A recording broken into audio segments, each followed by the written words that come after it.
Hello sir. Hi. So Rama మందిరం open చేశారు కదా అయోధ్యలో, ఎలా అనిపిస్తుంది?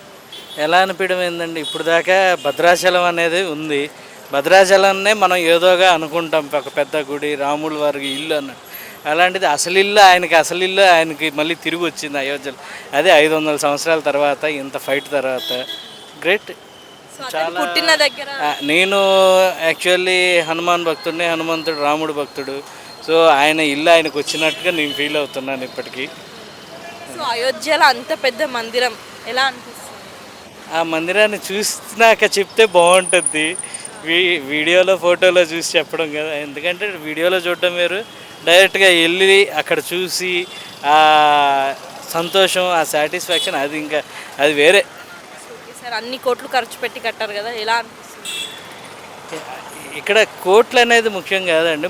ముఖ్యంగా ఏంది అంటే, ఇంత ఫైట్ తర్వాత, ఇన్ని సంవత్సరాల తర్వాత, 5 యుగాలు, 500 సంవత్సరాలు ఎంతోమంది ప్రాణాలు పోయి ఎంతో ఫైట్ చేసి సంపాదించారు కాబట్టి అది గొప్ప. అది ఇంకా ఎప్పటికీ అట్లా నిలబడిపోద్ది రాముడు గుర్తుగా. భద్రాచలం ఇన్ని రోజులు నిలబడింది, అలాంటిది భద్రాచలంకి 100 రెట్లు అయోధ్య అనేది ఆయన పుట్టిల్లు. ఆయన గుడి స్థాపించడం జరిగింది కాబట్టి అది కొన్ని వందల సంవత్సరాలు, 1000 సంవత్సరాలు అట్లా నిలబడిపోద్ది. నరేంద్ర మోదీ గారు 2014 నుంచి పట్టుబట్టిండు ఎట్లయినా చేయాలనేసి. సో అతను ప్రభుత్వంలో చేయడం ఎలా అనిపిస్తుంది? గవర్నమెంట్ గురించి అయితే నేనేం మాట్లాడేది ఉండదు, కానీ యాక్చువల్లీ నాకు అనిపించింది ఏంటి అంటే, ఇప్పుడు ఆయన ఉన్నాడు కాబట్టి ఈ అయోధ్య అనేది అయితే వచ్చింది. ఆయన లేకపోతే వచ్చేదో లేదో చెప్పలేము. సో హనుమాన్ టీమ్ మూవీ కూడా, ఆ మూవీ టీం కూడా 2,65,00,000 ఇలా ఇచ్చారు, ఎలా అనిపిస్తుంది? ఎన్ని క్రోర్స్ వచ్చిందో, ఎంత ఇచ్చారో నాకు తెలియదు, కానీ హనుమాన్ మూవీ అయితే బాగుంది, చాలా బాగుంది. నేను రాముని గురించి ఒక్క మాట ఇవ్వండి. అంతా రామమయం. Thank you. ఎలా అండి? హాయ్. సో అయోధ్యలో రామ మందిర్ ఓపెన్ చేశారు కదా, సో ఎలా అనిపిస్తుంది? బికాజ్ చాలా హ్యాపీగా ఉందండి. ఎందుకంటే మన హిందూ టెంపుల్స్ని కొత్తగా కన్స్ట్రక్ట్ చేసి దాన్ని మన చారిత్రకంగా ఉన్న మన కల్చర్ని, హెరిటేజ్ని ఇంకా ఇంప్రూవ్ చేస్తున్నారు మోడీ గారు. So it's really good for next generation. So అంటే 500 సంవత్సరాల నుంచి అనుకుంటున్న మాట ఈరోజు అవ్వడం మీకు ఎలా ఉంది? It's really dream come true అండి చాలా హిందూస్కి. సో అంటే నరేంద్ర మోదీ గారు 2014 నుంచి చేయాలనుకున్నారు. సో ఈ రోజుతో కళ నెరవేరింది అనుకోవచ్చు, మీకు ఎలా ఉంది? It's very happy moment for every రాముల భక్తులందరికీ ఇది నిజంగా గర్వించదగిన, ఆనందదగిన సమయం అండి. సో ఇంకా రాముడి గురించి మీకు తెలిసిన? రాముడి గురించి అందరికీ తెలిసిందండి. మనం చిన్నప్పటి నుంచి చాలా మూవీస్ వింటున్నాం, కథలు వింటున్నాం. చాలా he's ideal person for every man in this world. And so మనం రాముని చూసి చాలా నేర్చుకోవచ్చు. ఇప్పుడున్న కల్చర్ని, వెస్ట్రన్ కల్చర్ చాలా ఇంపాక్ట్ చేస్తుంది ఇండియాలో. సో దాన్ని అంతా పక్కన పెట్టి మనం రాముని ఫాలో అవుతే it will be safe place for our world to live. So రాముడిది అలాగే హనుమంతుడి బాండింగ్ గురించి? బాండింగ్ అంటే ఇట్స్ ఏ స్పెషల్ బాండ్ అండి. దాని గురించి మనం చెప్పడానికి ఏముందండి, వీ హ్యావ్ టు లెర్న్. అంటే ఎక్కువ కోట్లు ఖర్చు పెట్టారు, బడన్ జనాల మీద పడుతుంది అన్నట్టు కొంతమంది విమర్శిస్తున్నారు. విమర్శించాలంటే యాక్చువల్లీ ఇది గవర్నమెంట్ ఏమి సపోర్ట్ చేయలేదంటండి. పీపుల్ డొనేషన్స్ ద్వారా కట్టారని చెప్పి అంటున్నారు. అంటే 1,800 crores వచ్చిందంట ఎస్టిమేషను. కాకపోతే పీపుల్ డొనేట్ చేయడం 3,600 crores కలెక్ట్ అయిందంట. మిగిలిన 1,800 crores అలాగా దాన్ని మెయింటైన్ చేయడానికి యూజ్ చేస్తామని చెప్తున్నారు. గవర్నమెంట్ ఏమి ఇందులో ఇన్వాల్వ్ అవ్వలేదంటే ఓన్లీ పీపుల్ ఫండ్ ద్వారా కన్స్ట్రక్ట్ చేశారు రామ మందిర్. హనుమాన్ మూవీ టీం కూడా 2,65,00,000 ఇచ్చారు, ఎలా అనిపిస్తుంది? ఇది కూడా మంచిదే కదండి. మంచి వచ్చిన మనీని మంచిగా యూజ్ చేస్తే దానికి ఎవరు కాదంటారు కదా. Thank you. హలో అండి.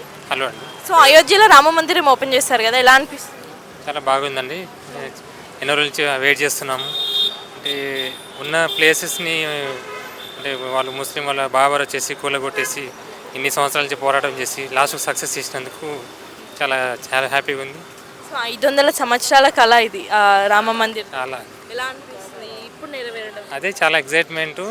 అది కూడా ఎప్పుడో కావాల్సింది, కానీ ఇంత లేట్ అయిందని అనిపించింది మాకు. ఇంకా ముందు జరిగింటే ఇంకా బాగుండేది అనిపిస్తుంది. భద్రాచలం కంటే చాలా ఎక్కువ ఇది, అంటే అప్పుడు భద్రాచలమే పెద్ద టెంపుల్ అనేసి ఆయన పుట్టిన ప్లేసే ఇది కదా, పుట్టిన ప్లేస్ కాబట్టి ఆయన పుట్టిన ప్లేస్, ఆయనకు ప్లేస్ లేకుండా పోతే ఎలా ఉంటుంది. అది లాస్ట్కు ఏదైనా న్యాయం గెలుస్తుంది అన్నట్టు గెలిచింది. సో అంటే నరేంద్ర మోడీ గవర్నమెంట్లో అవ్వడం ఎలా అనిపిస్తుంది? అంటే 2012 నుంచి చేస్తున్నారు కదా. వాస్తవంగా వాళ్ళు కొట్లాడే దాని గురించి ఫస్ట్ నుంచి వాళ్ళు చెప్పింది ఎలక్షన్ మేనిఫెస్టోలో కూడా వాళ్ళు అదే ఇచ్చినారు కదా. రామ మందిర్ ఖచ్చితంగా చేస్తాము, మేము పోరాడి సాధిస్తామని చెప్పారు, సాధించారు. అది ఇంకా మోడీ విషయంలోనే ఇంకా చాలా ఆయన చేసింది కాబట్టి వచ్చింది. ఆయన లేకపోతే ఇంకా కొన్ని సంవత్సరాలు లేట్ అయ్యేది. 1600 కోట్ల పైన ఖర్చు చేశారు టెంపుల్ కోసం అంటున్నారు. అన్ని కోట్లు ఖర్చు పెట్టడం ఎలా అనిపిస్తుంది? అది జనాలు ఇచ్చిన సొమ్ము కాబట్టి ఇంకా ఎక్కువ ఖర్చు పెట్టినా ఏం కాదు.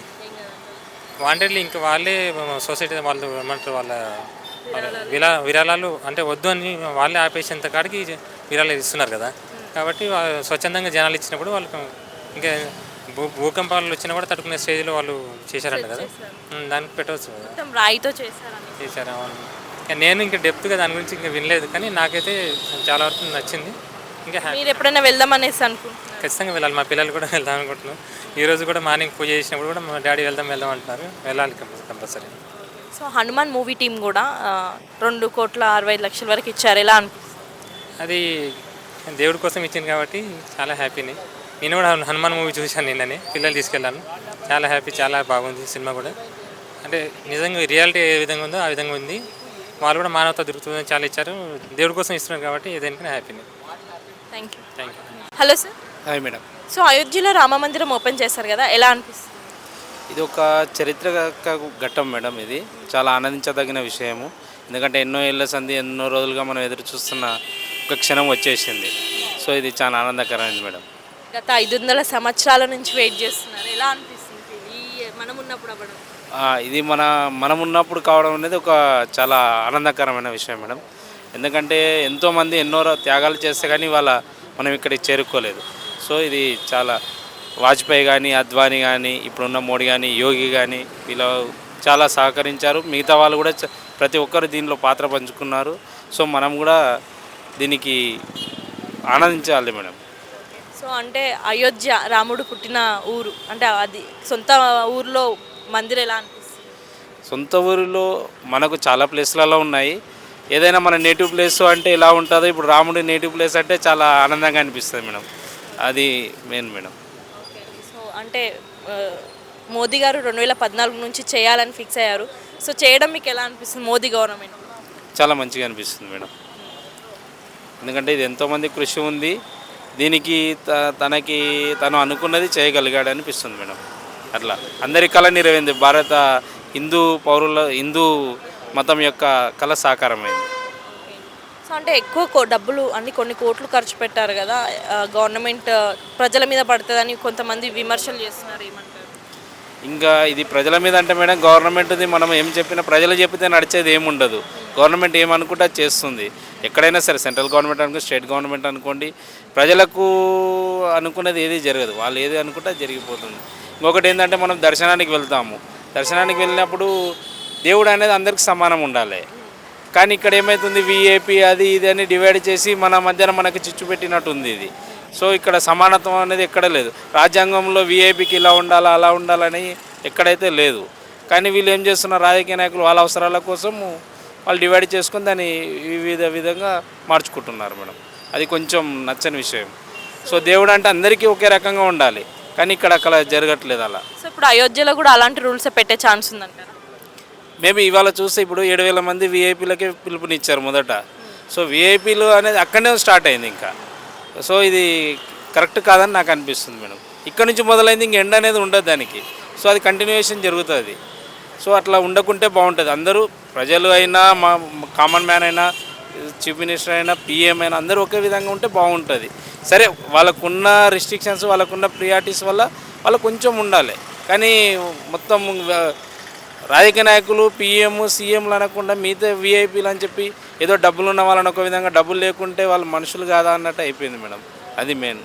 సో హనుమాన్ మూవీ టీం కూడా 2,65,00,000 విరాళాలు ఇచ్చారు. అది ఎలా? It's good thing madam. ఎందుకంటే వాళ్ళ వంతుగా వాళ్ళు చేయడం అనేది చాలా మంచి విషయం మేడం. అది